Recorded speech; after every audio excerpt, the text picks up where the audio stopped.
Morning all, welcome to ദക്ഷിണ learnings. ദക്ഷിണ ലേണിംഗ്സിന്റെ daily news ഡെസ്കിലേക്ക് ഏവർക്കും സ്വാഗതം. ഇന്നത്തെ പ്രധാനപ്പെട്ട ഹെഡ്ലൈൻസ് ഏതൊക്കെയാണ് നമുക്ക് നോക്കാം. First one, IIP growth at 8-month law of 2.7% in April. അതായത് കുറച്ചധികം സെക്ടേഴ്സിലെ ഇലക്ട്രിസിറ്റി, ക്വാറിംഗ്, മൈനിങ് തുടങ്ങിയ അധികം സെക്ടേഴ്സിലെ ഈ പറയുന്ന ഇൻഡസ്ട്രിയൽ പ്രൊഡക്ഷൻ ആക്ടിവിറ്റി വളരെയധികം കുറവാണ്. അതിന്റെ റീസൺസ് അനലൈസ് ചെയ്യുന്ന ആർട്ടിക്കിൾ ആണത്. Then A case of practical, pragmatic and innovative education. അതായത് നാഷണൽ എഡ്യൂക്കേഷൻ പോളിസി 2020 എത്രത്തോളം ഗ്ലോബലി കോമ്പറ്റീവ് ആണ് എന്ന് അനലൈസ് ചെയ്യുന്ന ഒരു ആർട്ടിക്കിൾ ആണത്. Next, India's financial sector reforms need a shake-up. അതായത് ഇന്ത്യയുടെ ബാങ്കിങ് സിസ്റ്റം ആയാലും ഫൈനാൻഷ്യൽ സർവീസ് ആയാലും ഇൻഷുറൻസ് സെക്ടേഴ്സ് ആയാലും ഒക്കെ കുറച്ചും കൂടി റീഫോം അപ്രോച്ച് വേണമെന്ന് ആവശ്യപ്പെടുന്ന ഒരു ആർട്ടിക്കിൾ ആണ്. Then examine the RBI's remittance survey. അതായത് റെമിറ്റൻസ് എന്നുള്ളത് എക്സ്റ്റേണൽ സെക്ടറിന്റെ ആസ്പെക്റ്റിൽ നോക്കുമ്പോൾ ക്രൂഷ്യൽ റോൾ വഹിക്കുന്നു. പക്ഷെ അതേസമയം തന്നെ പോളിസി അറ്റൻഷന്റെ കേസിൽ റെമിറ്റൻസ് ഓവർ ഷാഡോ ചെയ്യപ്പെടുന്നു. സോ അതിന്റെ ഒരു ഡീറ്റെയിൽഡ് അനാലിസിസ് ആണ് ആ ആർട്ടിക്കിളിൽ ഉള്ളത്. Next, the importance of deputy speaker. അതായത് കഴിഞ്ഞ 6 വർഷത്തിലേറെ ആയിട്ട് ഡെപ്യൂട്ടി സ്പീക്കർ എന്ന പൊസിഷൻ വേക്കന്റ് ആയിട്ട് കിടക്കുകയാണ്. അത് കോൺസ്റ്റിറ്റ്യൂഷണൽ ആയാലും അതേണക്ക് തന്നെ ഡെമോക്രാറ്റിക് ആയാലും ഒരുപാട് ക്വസ്റ്റ്യൻസ് റൈസ് ചെയ്യുന്നുണ്ട്. സോ അതിനെ കുറിച്ച് ഡിസ്കസ് ചെയ്യുന്ന ഒരു ആർട്ടിക്കിൾ ആണ്. Next, how has supreme court deviated from POCSO in recent judgment. കഴിഞ്ഞ കുറെ വർഷത്തെ സുപ്രീം കോർട്ടിന്റെ പോക്സോ ജഡ്ജ്മെന്റും ഈ ഇപ്പോഴുള്ള റീസെന്റ് ജഡ്ജ്മെന്റും തമ്മിലുള്ള ഒരു കമ്പാരിസൺ ആണ്. എങ്ങനെയാണ് സുപ്രീം കോർട്ട് അതിൽ നിന്ന് ഡീവിയേറ്റ് ചെയ്തിരിക്കുന്നത് എന്ന് അനലൈസ് ചെയ്യുന്ന ഒരു ആർട്ടിക്കിൾ ആണ്. Next, cabinet approves hike in MSP for kharif crops, outlay stand at 2.07 lakh crore. അതായത് പ്രധാനമന്ത്രിയുടെ അധ്യക്ഷതയിൽ ചേർന്ന യോഗത്തിൽ 14 ഖാരിഫ് ക്രോപ്സിന്റെ MSP റൈസ് ചെയ്തിട്ടുണ്ടായിരുന്നു. അതിനെ കുറിച്ചാണ് ആ ആർട്ടിക്കിൾ മെൻഷൻ ചെയ്യുന്നത്. Next, malaria reinfection create special immune cells says major study. അതായത് TR1 സെൽസിന്റെ ഇന്നോവേഷൻ മലേറിയ ഇൻഫെക്ഷൻ സ്റ്റഡിയിൽ കുറച്ചധികം ബ്രേക്ക് ത്രൂ ക്രിയേറ്റ് ചെയ്തിട്ടുണ്ട്. സോ അതിനെ കുറിച്ചാണ് ആ ആർട്ടിക്കിൾ മെൻഷൻ ചെയ്യുന്നത്. ഇനി ഓരോ ആർട്ടിക്കിളായിട്ട് നമുക്ക് നോക്കാം. First one, IIP growth at 8-month law of 2.7% in April. അതായത് കഴിഞ്ഞ 8 മന്തോളം ആയിട്ട് ഈ പറയുന്ന ഇൻഡസ്ട്രിയൽ പ്രൊഡക്ഷൻ ആക്ടിവിറ്റി വളരെയധികം കുറവാണ്. അത് ഏറ്റവും കൂടുതൽ കാണിക്കുന്നത് mining, electricity, primary goods and consumer non ഡ്യൂറബിൾസിലാണ്. അതേപോലെ തന്നെ മൈനിങ് ആൻഡ് ക്വാറിംഗ് 0.2% ഷ്രങ്ക് ചെയ്തിട്ടുണ്ട്. വേഴ്സ്റ്റ് പെർഫോമൻസ് ആണ് അത് കാണിക്കുന്നത്. അതിനെ ക്യാപിറ്റൽ ഗുഡ് സെക്ടർ 20.3% ആയിട്ട് ഗ്രൂ ചെയ്തിട്ടുണ്ട്. അതിന്റെ മെയിൻ റീസൺ എന്ന് പറഞ്ഞാൽ ലോ ബേസ് എഫക്റ്റ് ആണ്. സോ പ്രിലിംസിന്റെ പോയിന്റ് ഓഫ് വ്യൂ നമ്മൾ നോക്കേണ്ടത് first one index of industrial production ആണ്. അതിന്റെ ബേസ് ഇയർ എന്ന് പറഞ്ഞാൽ 2011 to 12 ആണ്. സെക്ടേഴ്സ് എന്ന് പറയുന്നത് മൈനിങ്, മാനുഫാക്ചറിങ്, ഇലക്ട്രിസിറ്റി, ഈ 3 സെക്ടർ ആണ് അവിടെ കവർ ചെയ്യപ്പെടുന്നത്. ദെൻ കോർ ഇൻഡസ്ട്രി പെർഫോമൻസ്, അതായത് 8 കോർ ഇൻഡസ്ട്രീസ് ആണ് നമുക്കുള്ളത്. Coal, crude oil, natural gas, refinery products, fertilisers, steel, cement, electricity, ഇങ്ങനെ 8 കോർ ഇൻഡസ്ട്രീസ് ആണ് നമുക്കുള്ളത്.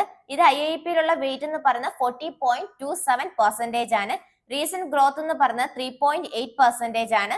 അതിനൊക്കെ key contributors coal, refinery products, cement, steel, electricity തുടങ്ങിയവയാണ്. അതിനൊക്കെ തന്നെ capital goods investment indicator. Capital goods എന്ന് പറയുന്നത് മെഷീനറി, അതിനൊക്കെ തന്നെ എക്വിപ്മെന്റ്, ഇൻഫ്രാസ്ട്രക്ചർ തുടങ്ങിയ കാര്യങ്ങളാണ്. സോ ഹൈ പ്രൊഡക്ഷൻ എന്ന് പറയുന്നത് ആ ഒരു ഇൻഡസ്ട്രിയൽ സെക്ടറിൽ അത്രത്തോളം ഇൻവെസ്റ്റ്മെന്റിനെ കാണിക്കുകയാണ്. സോ അത്രത്തോളം എഫിഷ്യൻസി ആ ഒരു സെക്ടറിൽ ഉണ്ട് എന്ന് കാണിക്കുകയാണ്. അതിനൊക്കെ തന്നെ ബിസിനസ് കോൺഫിഡൻസും ഫ്യൂച്ചർ ഗ്രോത്തും ഒക്കെ അത് കാണിക്കുന്നുണ്ട്. സോ ലോ പ്രൊഡക്ഷൻ എന്ന് പറയുന്നത് നേരെ ഓപ്പോസിറ്റ് ആണ്.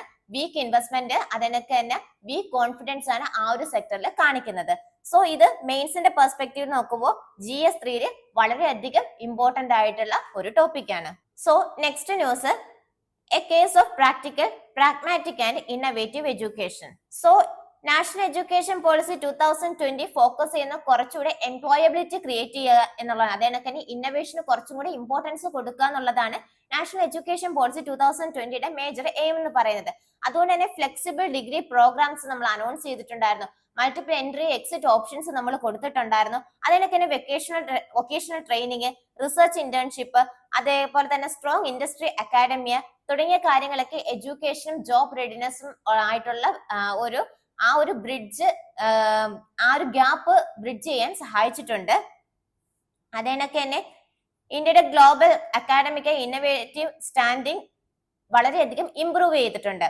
സോ QS റാങ്കിങ്ങിലായാലും അതിനൊക്കെ പേറ്റന്റ് ഫയലിംഗിലായാലും ഒക്കെ വളരെയധികം, അതേപോലെ തന്നെ സ്പാർക്ക്, ANRF 2023 അങ്ങനെയുള്ള ഗ്ലോബൽ കൊലാബറേഷൻസ് കാര്യങ്ങളിലും ഒക്കെ വളരെയധികം ഇംപ്രൂവ്മെന്റ് നമുക്ക് ഉണ്ടായിട്ടുണ്ട്. സോ അതിനൊക്കെ തന്നെ എംപ്ലോയബിലിറ്റി ട്രെൻഡ്സിലും വളരെയധികം ഇംപ്രൂവ്മെന്റ്സ് സംഭവിച്ചിട്ടുണ്ട്. റെഗുലർ എംപ്ലോയ്മെന്റ് വളരെയധികം റൈസ് ചെയ്തിട്ടുണ്ട്. ഫീമെയിൽ വർക്ക് ഫോഴ്സ് പാർട്ടിസിപ്പേഷനും വളരെയധികം റൈസ് ചെയ്തിട്ടുണ്ട്. അതേനൊക്കെ തന്നെ എഡ്യൂക്കേഷൻ ജോബ് മാർക്കറ്റ് ഡിമാൻഡ്സിനനുസരിച്ച് തന്നെ മാറുന്ന രീതിയിലേക്ക് ഈ പറഞ്ഞ നാഷണൽ എഡ്യൂക്കേഷൻ പോളിസി 2020 മാറ്റിയിട്ടുണ്ട്. സോ പ്രിലിംസിന്റെ പോയിന്റ് ഓഫ് വ്യൂല് എന്തൊക്കെ കാര്യങ്ങളാണ് നോക്കേണ്ടത് നമുക്ക് നോക്കാം. നാഷണൽ എഡ്യൂക്കേഷൻ പോളിസി 2020 അത് ഫ്ലെക്സിബിൾ UG പ്രോഗ്രാംസ് ഇൻട്രൊഡ്യൂസ് ചെയ്തിട്ടുണ്ടായിരുന്നു. മൾട്ടിപ്പിൾ എൻട്രി എക്സിറ്റ് ഓപ്ഷൻസ്, അതിനൊക്കെ തന്നെ ക്രെഡിറ്റ് സിസ്റ്റം ഒക്കെ അലോ ചെയ്തിട്ടുണ്ടായിരുന്നു. വൊക്കേഷണൽ എഡ്യൂക്കേഷൻ, സ്കിൽ ഡെവലപ്മെന്റ് തുടങ്ങിയവയൊക്കെ എത്രയും പെട്ടെന്ന് തന്നെ സ്റ്റാർട്ട് ചെയ്യണം, ഏർലി സ്റ്റേജിൽ തന്നെ സ്റ്റാർട്ട് ചെയ്യണമെന്നും പറഞ്ഞിട്ടുണ്ടായിരുന്നു. സോ ഇന്ത്യൻ നോളജ് സിസ്റ്റത്തെയും ഈ പറഞ്ഞ നമ്മുടെ കരിക്കുലത്തിൽ ആഡപ്പ് ചെയ്തിട്ടുണ്ടായിരുന്നു. സോ ഇതിൽ വന്ന മേജർ സ്കീംസും ആക്ടും നോക്കാം. ANRF 2023 അതായത് റിസർച്ചിന് ഫണ്ട് ചെയ്യുകയും പ്രൊമോട്ട് ചെയ്യുകയും ചെയ്യുന്ന ഒന്നാണ്.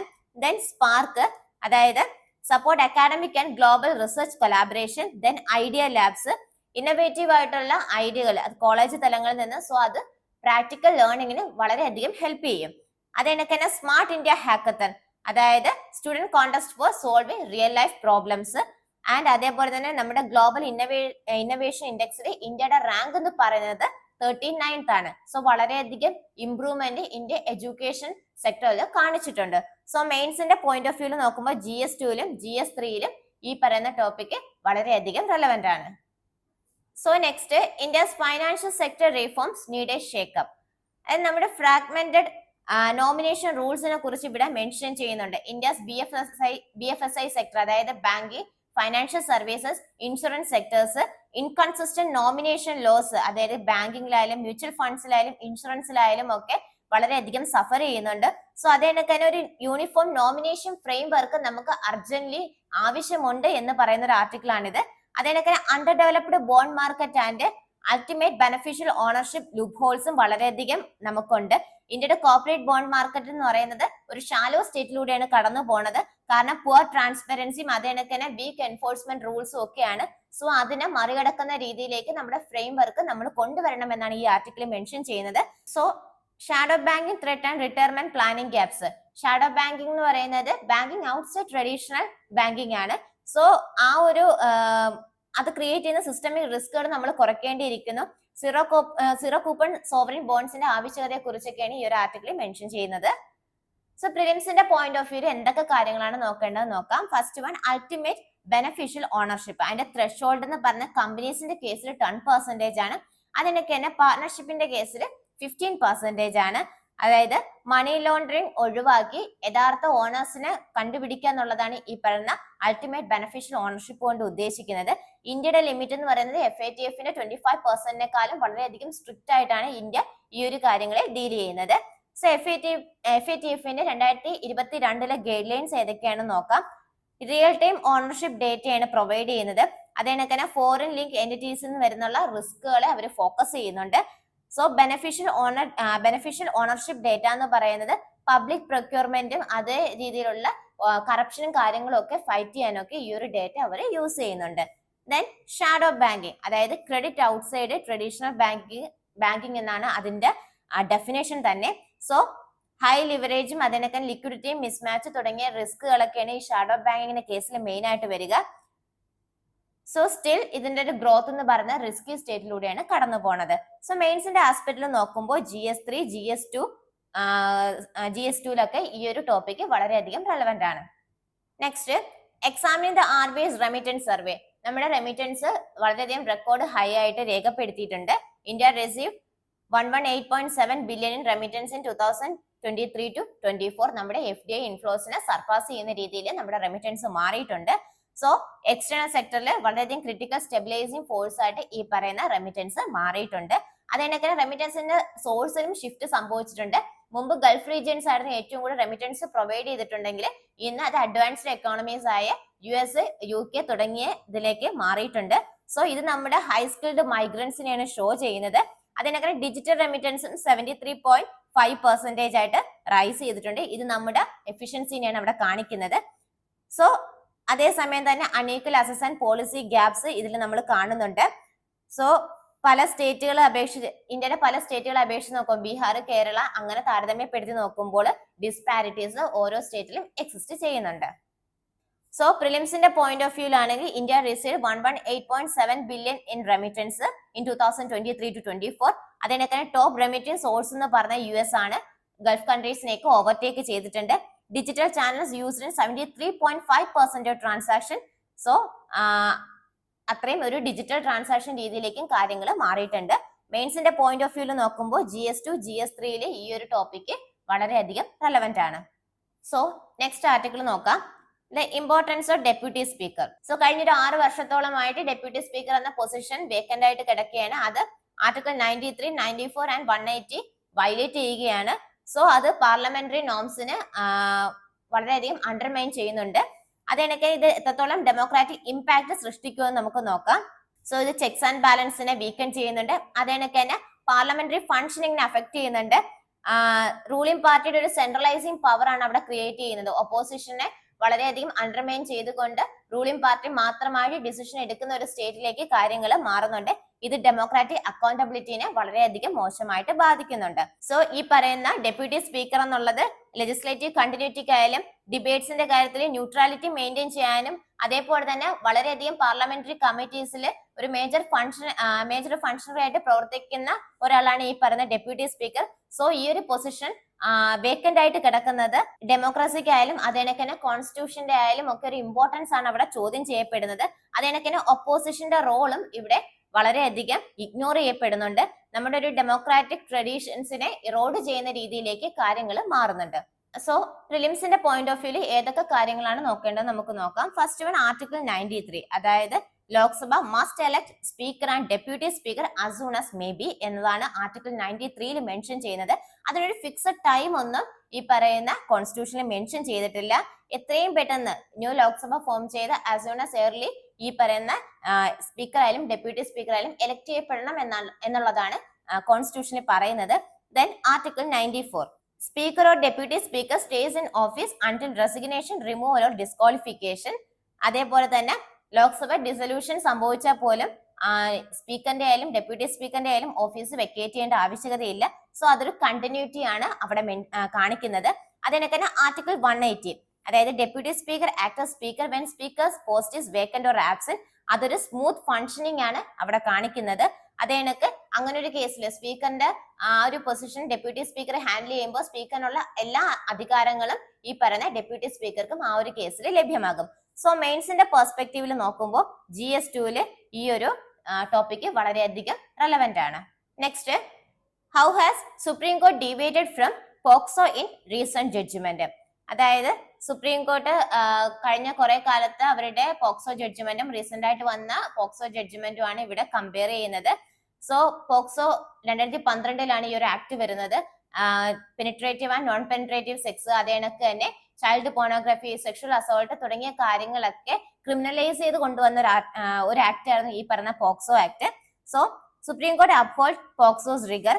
Supreme court reaffirmed that consensual sex with minors is not recognized under the POCSO Act and set aside Calcutta High Court lenient judgment, stressing the law must remain focused on child protection. കുറച്ചുകൂടെ child protection എന്ന രീതിയിലേക്ക് കാര്യങ്ങൾ stress ചെയ്തുകൊണ്ടാണ് supreme കോടതി ഈ POCSO കേസിന്റെ കാര്യങ്ങൾ മുന്നോട്ട് കൊണ്ടുപോകുന്നത്. അതേണക്ക് തന്നെ യൂസ് ഓഫ് ആർട്ടിക്കിൾ 142.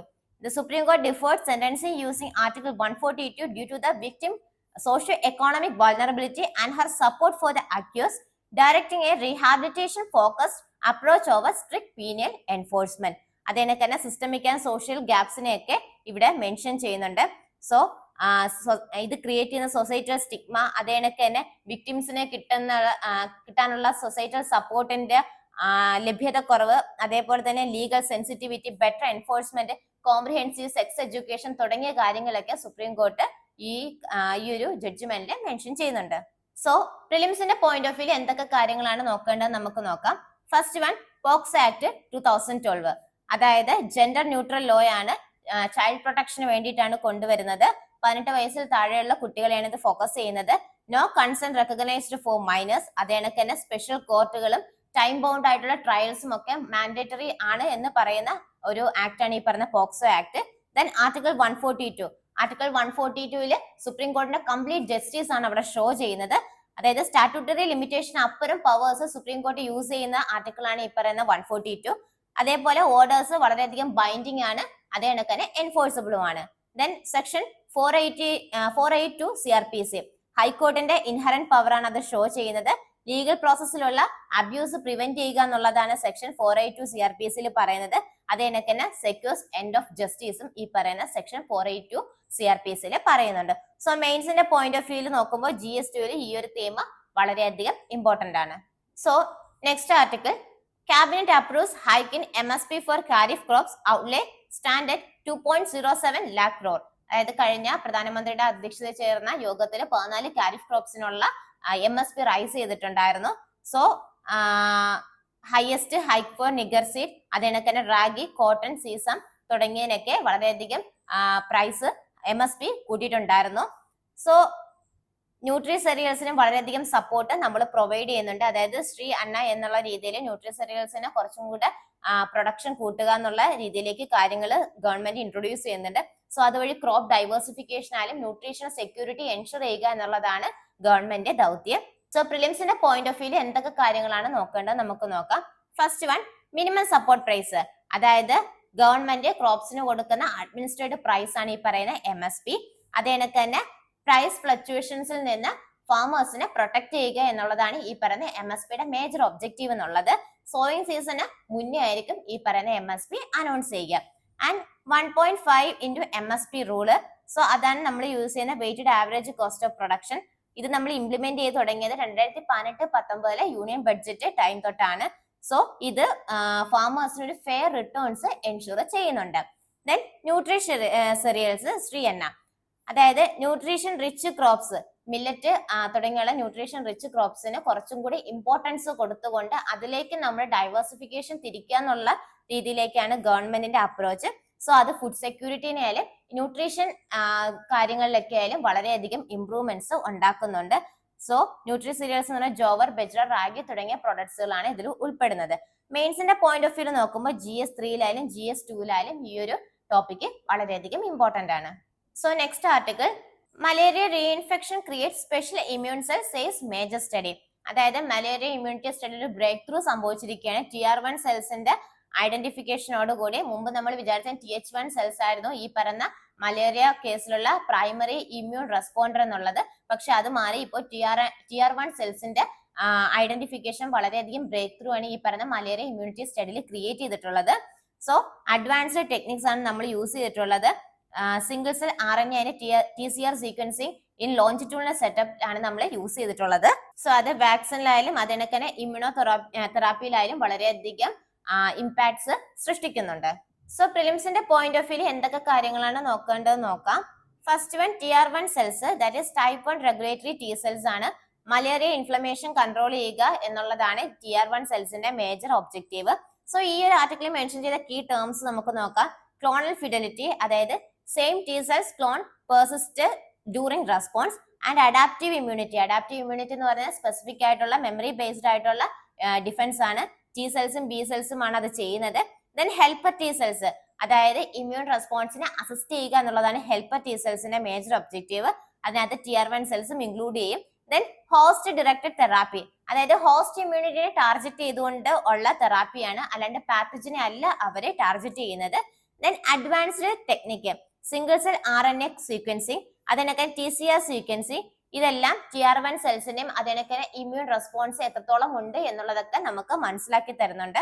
സോ മെയിൻസിന്റെ പോയിന്റ് ഓഫ് വ്യൂവിൽ നോക്കുമ്പോൾ GS3 GS2 ഈ ഒരു ടോപ്പിക്ക് വളരെയധികം റെലവെന്റ് ആണ്. സോ ഇന്നത്തെ ഈ ഒരു ന്യൂസ് ഡിസ്കഷനിൽ നമ്മൾ വളരെയധികം കോംപ്രിഹെൻസീവ് ആയിട്ട് എല്ലാ ന്യൂസും നമ്മൾ കവർ ചെയ്തിട്ടുണ്ട്. സോ മറ്റൊരു ന്യൂസ് സെഷനുമായിട്ട് നാളെ നമുക്ക് കണ്ടുമുട്ടാം. Thank you.